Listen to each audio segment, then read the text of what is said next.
Hello అండి. ఎలా ఉన్నారు? బాగున్నారా? మీరు బాగుండాలని కోరుకుంటూ welcome to our channel KSK home sweet home our home. ఈ రోజుల్లో ప్రతి ఒక్కరికి సామాన్యంగా ఇబ్బంది పడుతున్న సమస్య హెయిర్ ఫాల్. హెయిర్ ఫాల్ అనేది ప్రతి ఒక్కరికి ఒక రెగ్యులర్ సమస్యలాగా మారిపోతూ ఉంది. హెయిర్ ఫాల్ అనేది సామాన్యంగా ఊరికి జరగదు. అది ఎక్కడో ఒక చోట మనం తీసుకునే అజాగ్రత్త వల్లనే ఇలా జరుగుతుంది. మానవ శరీరం ఒక అద్భుతమైన వరం. ఆ దేవుడు మనకిచ్చిన ఈ శరీరంలో ప్రతి దానికి, ప్రతి అవయవానికి ఒకదాని నుంచి ఇంకొక దానికి పోరాడే గుణం అనేది కలిగి ఉంటుంది. దాంట్లోనే ఒక భాగం మన శరీరంలో ఉండే హెయిర్. సో ఆ హెయిర్కి కూడా అలాంటి గుణం కలిగి ఉంది. కానీ ఎక్కడో ఒక చోట మనం చేసే ఆ జాగ్రత్త వల్ల అది పోరాడి పోరాడి ఆ ఓడిపోయి దాని తర్వాతే ఆ హెయిర్ ఫాల్ అనేది జరుగుతుంది.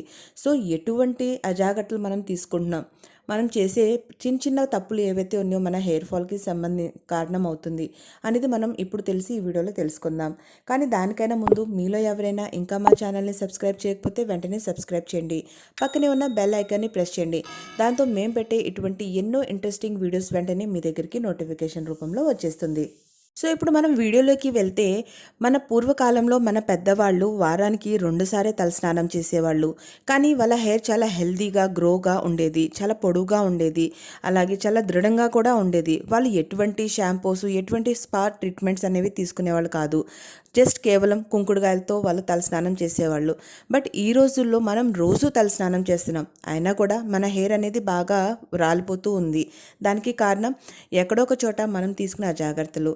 అలాగే హెయిర్ ఫాల్ అవడానికి చాలా రకరకాల కారణాలు ఉంటాయి. మన తల సరిగ్గా ఆరకపోవటం, తలలో ఫంగస్ క్రియేట్ అవటము, అలాగే తడి జుట్టు మీద మనం కామ్ చేయటం, ఇక తలలో మనం ఎప్పుడైతే తడిగా ఉంచేస్తామో దాని నుంచి పేలు పడటం, పేలు నుంచి వీపులు విపరీతంగా పెరిగిపోవటం, తలలో ఇచ్చింగ్ ఉండటం, ఇవన్నీ ఎక్కడో ఒక చోట మన తలకి మనం ఇచ్చే అజాగ్రత్త వల్ల వచ్చే కారణాలే. సో మనం మన హెయిర్ని ఎంత బాగా కేర్ చేస్తామో మన హెయిర్ అంతే బాగుంటుంది. అలాగే ఇవన్నీ మన తలకి రాకుండా మన హెయిర్ బాగా సిల్కీగా, మంచిగా, ఒత్తుగా, పొడుగ్గా ఉండేటట్టుగా మనం చేసుకోవాలి. అది మన చేతుల్లోనే ఉంది. మనం ఊరికే డబ్బులు పోసేసి స్పా ట్రీట్మెంట్ తీసుకుంటే అది సరిపోదు. మనం కూడా దానికి తగ్గట్టుగా కొన్ని జాగ్రత్తలు మనం వహించాలి. సో అదేంటో ఇప్పుడు మనం తెలుసుకుందాం. మీరు చూసే ఉంటారు, పూర్వకాలంలో వాళ్ళు వారానికి 2 సార్లు తలస్నానం చేసేవాళ్ళు. కానీ బాగా తలని ఆరబెట్టుకునేవాళ్ళు, కాసేపు ఎండలో కూర్చునేవాళ్ళు, పాయిగా తలని ఆరబెట్టుకునేవాళ్ళు. ఎందుకంటే తలలో ఎక్కడ కూడా తేమ అనేది ఉండకపోవటానికి. తేమ అనేది మన తలలో అలాగే ఉండిపోతే దాని నుంచి చిన్నగా ఫంగస్ అనేది వస్తుంది. ఆ ఫంగస్ రావటం వలన మన తలలో రకరకాల చిన్న చిన్న బ్యాక్టీరియా ఫామ్ అవుతుంది. ఆ బ్యాక్టీరియా రావటం వలన మన తలలో చాలా దురద అనేది వస్తుంది. ఆ దురదతో మనం ఏం చేస్తాం, బాగా గోర్లు పెట్టి గీకేస్తూ ఉంటాము. అది స్కాల్ప్ మీద తోలేసి అది పుండు రూపం ధారిస్తుంది. ఎక్కడైతే పుండు పడుతుందో దానిలోంచి ఒక తెల్ల ద్రవం లాంటిది కారుతూ ఉంటుంది. దాని నుంచి పేలు అనేవి పుట్టుకొస్తూ ఉంటాయి. ఇటువంటి ఎన్నో కారణాల వలన మన తలలో ఇలాంటి ప్రాబ్లమ్స్ అనేవి క్రియేట్ అవుతూ ఉంటాయి. సో మనం ఏం చేయాలి, ఎప్పుడు కూడా మన తలని మన తలస్నానం చేసేటప్పుడు చక్కగా తలని ఆరబెట్టుకోవాలి. అప్పట్లో అయితే తల ఆరబెట్టుకున్నాక తలంతా సాంబ్రాణి ఇచ్చేవాళ్ళు. ఈ రోజుల్లో అంత టైము ఎవరి దగ్గర లేదు, అంత క్రియేటివిటీగా ఆలోచించే ఇది కూడా ఎవరి దగ్గర లేదు. కానీ మనం ఎక్కువగా కొత్తగా చేయాల్సిన పనులేం లేదు. రోజువారీగా మనం చేసే మన పాతకాలపు అలవాట్లు ఏవైతున్నా వాటిని మాత్రమే మనం తెరదిప్పి కాస్త సమయం తీసుకొని చేస్తే చాలు, మన హెయిర్ చాలా బాగా ఉంటుంది. చాలామంది తడి జుట్టుని అలాగే వదిలేస్తారు. Busy life, busy schedule, work మీద ఉన్నంత శ్రద్ధ మన బాడీ మీద ఉండట్లేదు. మనం ఎంత డబ్బులు సంపాదిస్తున్నామో అది ఎవరి కోసం, మన కోసమే. కానీ మనమే మన శరీరాన్ని జాగ్రత్తలు అనేది తీసుకోవట్లేదు. పొద్దున్నే ఆఫీస్కి వెళ్ళే హడావిడి, స్కూల్స్కి వెళ్ళే హడావిడి, ఆ టైంలో తలలో అలాగే తలస్నానం చేసేసి నీళ్ళు కారుతూ ఉంటాయి, అలాగే పైపైన దువ్వేసుకొని వెళ్ళిపోతారు. అసలు తడి జుట్టు మీద ఎప్పుడు కూడా మనం దువ్విని పెట్టి దువ్వరాదు. అలాగే తడి తలని అలాగే వదిలేయకూడదు. తల అలాగే వదిలేస్తే అది చాలా ఎక్కువగా ఫంగస్ని క్రియేట్ చేస్తూ ఉంటుంది. చాలామంది అనుకుంటారు పేలు మామూలుగా ఒకరి తల నుంచి ఒకరికి వస్తాయి అని చెప్పి. కాదండి, తలలో ఎంతైతే ఫంగస్ ఉంటుందో, ఎంతైతే తడి అనేది తలలో ఎక్కువగా ఉంటుందో అక్కడి నుంచి కూడా పేలు అనేవి పుట్టుకొస్తూ ఉంటాయి.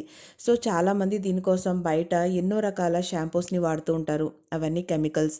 దాని మూలన పేలైతే పోతాయి ఆ క్షణంకి, కానీ మళ్ళీ పేలు అనేవి పడుతూ ఉంటాయి. అలాగే తలలో ఆ కెమికల్ రియాక్షన్ జరిగి హెయిర్ ఫాల్ అనేది జరుగుతూ ఉంటుంది.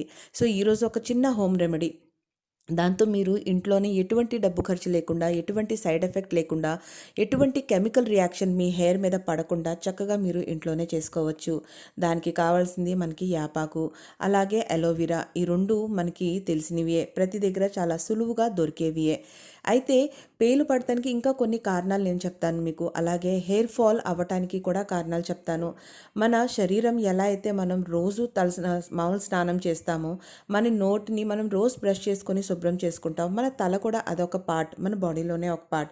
కానీ చాలామంది దాన్ని రెగ్యులర్ తలస్నానం అనేది చేయరు. ఎప్పుడూ వారానికి ఒకసారి, కొంతమంది అయితే మరీ బద్దకిస్తూ ఉంటారు. 15 రోజులకు ఒకసారి చేస్తూ ఉంటారు.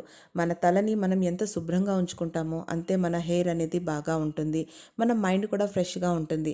ఎందుకంటే మనం బయటికి వెళ్ళినప్పుడు ఎక్కువ శాతం మన తలలో జుట్టు ఉండటం వలన ఆ జుట్టు మధ్యలోకి డస్ట్ అనేది వెళ్ళిపోయి అలాగే మన స్కాల్ప్కి అతుక్కుపోతూ ఉంటుంది.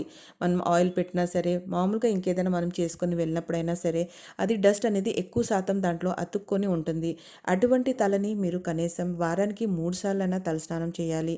కుదరని పక్షంలో 2 సార్లైనా, ఇంకా కూడా కుదరని పక్షంలో అయితే వారానికి ఒక్కసారైనా తప్పనిసరిగా తలస్నానం చేయండి. కానీ చేసిన తర్వాత చక్కగా తలని ఆరబెట్టుకోండి. దాని తర్వాత మీరు దానికి తల ఆరిన తర్వాతనే తల మీద దువ్వెన అనేది పెట్టండి. ఇక మనం టిప్‌కొస్తే మనం కావాల్సింది మనకి దీనికోసం యాపాకు. బాగా లేతగా ఉన్న యాపాకు కాదు, అలాగే బాగా ముదిరే యాపాకు కాదు. యాపాకు ఏదైతే మధ్య స్థాయిలో ఉంటుందో ఆ యాపాకుని మీరు చక్కగా తీసుకోండి. దాంట్లో చేదు గుణం బాగా ఎక్కువగా ఉంటుంది. యాపాకులో యాంటీ బ్యాక్టీరియల్ ఫంగస్‌ని పోరాడే, అలాగే దాన్ని ఫినిష్ చేసే గుణం కలిగి ఉంటుంది. అది మన బాడీలో ఉన్న ఎటువంటి ఫంగస్‌నైనా సరే ఎట్టేగే తగ్గించేస్తుంది. సో, మీరు దాన్ని చక్కగా తీసుకొని బాగా దాన్ని కడిగేయాలి. యాపాకు ఎక్కడ కూడా నల్లగా ఉండి లేదంటే పసుపు రంగులో వాడిపోయి అలా ఉండకూడదు. బాగా తాజాగా ఉన్న యాపాకుని తీసుకోండి. దాన్ని చక్కగా మిక్సీలో వేసుకొని బాగా దాన్ని మెత్తగా గ్రైండ్ చేసుకోండి.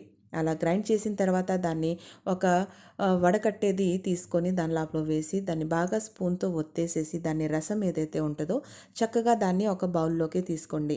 ఇక అలాగే ఈ మధ్య ప్రతి ఒక్కళ్ళు ఇంట్లో అలోవెరాని పెట్టుకుంటున్నారు.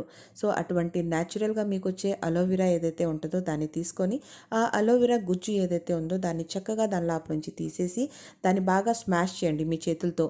అలాగే వేస్తే అది తొందరగా కలవదనమాట. ఎందుకంటే మీరు యాపాకుని బాగా జ్యూస్ చేసుకున్నారు. దీన్ని బాగా మ్యాష్ చేసుకొని రెండింటిని కలిపి కావాలంటే ఇంకొకసారి మిక్సీ పట్టేయండి. లేదు అని అనుకుంటే మీ చేతులతోనే బాగా స్మాష్ చేయండి. ఇక దాన్ని ఒక పక్కన పెట్టేసుకొని ఒక దూది తీసుకోండి. దూది తీసుకొని మీ చక్కగా మీకు కుదిరితే మీరు, లేదంటే మీ ఇంట్లో ఎవరైనా ఉంటే వాళ్ళతో సహాయంగా కోడుకొని మీరు ఒక్కొక్క పాయ తీసుకుంటూ ఆ దూదిని చేసిన మిశ్రమంలో ముంచి చక్కగా పాయ తీసుకుంటూ మీ స్కెల్ప్కి బాగా అంటించేసేయండి. అలా చేసుకొని ఓవర్ నైట్ వదిలితే చాలా మంచిది. అలా చేయలేని పక్షంలో మీరు చక్కగా 2 అవర్స్ ముందు, మీరు తలస్నానం చేసే ఒక 2 గంటల ముందు చక్కగా తలంతా పట్టించేసి దాన్ని పైకి మూడేసుకొని మీ ఇంట్లో పనులు చేసుకోండి. 2 అవర్స్ తర్వాత మీరు యూజ్ చేసుకుని ఏదైనా మైల్డ్ షాంపూ, ఎక్కువగా కెమికల్స్ ఉండే షాంపూస్ తీసుకోకండి. ఆ షాంపూతో చక్కగా తలస్నానం చేయండి. తలస్నానం చేసేటప్పుడు గోరువెచ్చని నీళ్ళతో తలస్నానం చేయండి. మరీ బాగా ఎక్కువ వేడిగా ఉన్న నీళ్ళు కూడా మనం తల మీద ఎప్పుడూ పోయకూడదు. దాంతో మన జుట్టు ఏదైతే ఉందో అది రాలే సమస్య ఎక్కువగా ఉంటుంది. సో, అలా మీరు అప్లై చేసుకోండి. దీంట్లో ఎటువంటి కెమికల్స్ ఉండవు. బాగా మీకు తలలో పట్టిన పేలు, చుండ్రు, ఫంగస్ అన్నీ పోతాయి. అన్నిటికీ ఒకటే రాంబాణం. సో, చూశారు కదా ఫ్రెండ్స్. మీకు కానీ మా ఈ వీడియో నచ్చినట్లయితే తప్పకుండా లైక్ చేయండి, షేర్ చేయండి, కామెంట్ చేయండి. Thank you so much.